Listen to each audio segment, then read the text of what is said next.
Hi, my name is Stacy, and my brand that I chose to work on throughout this semester is called Hold the Flower.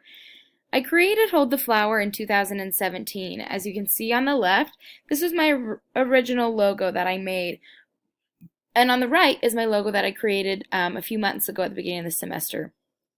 I learned in this class that words in a logo are actually not very effective, especially when they're in an icon as small as they are on Instagram. So I created something that promoted health and good like happiness, which I thought of like an orange and the bright colors, and so that's what I chose to do. I have plans for after this semester and after I graduate to go back in and to really sharpen this image up and to really crisp it so that it looks really nice and professional. I did two accounts for my brand. I did one on Instagram and one on Facebook. Instagram was the original account that I created in 2017. I started the account this semester with 443 followers, and I ended it with 450 followers. That was an increase of 7. The biggest change I think on my Instagram was I changed it from being a personal account to a business account, which I think was really, really cool to help see the analytics and stuff. I also did a Facebook account, a Facebook page, but I actually saw almost no improvement. I invited people to like the page, but it just didn't seem to have much success.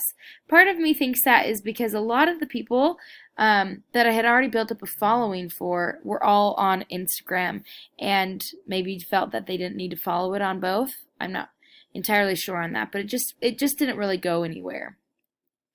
I created a style guide that at the beginning of the semester that really encaptured what I wanted to put into my brand, the colors and the fonts and who I am and what I wanted my brand to look like.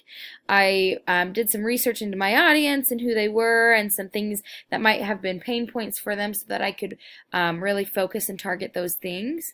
I did both a primary and secondary audience, doing the same kind of research for both. I went in and did some research on colors that I wanted to use as well as fonts.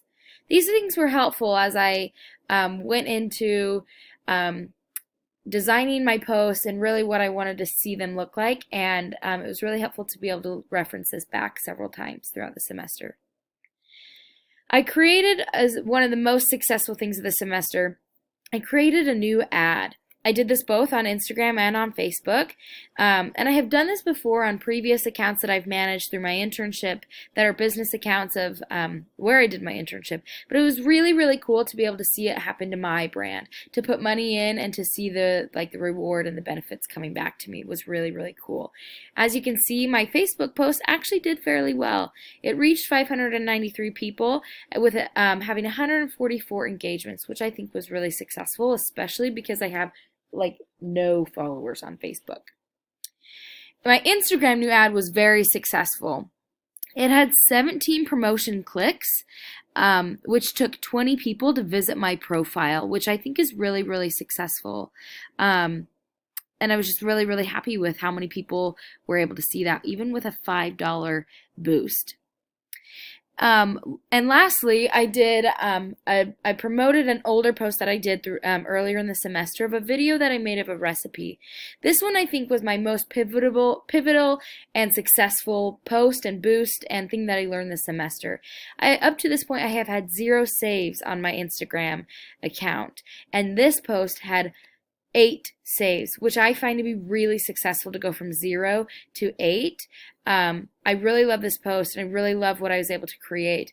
I love the things that I learned this semester and how I can implement them even in my personal brand, and how these things are going to also be able to help me carry into my career and the things that I can now be able to say, I know how to do this. Let me help you.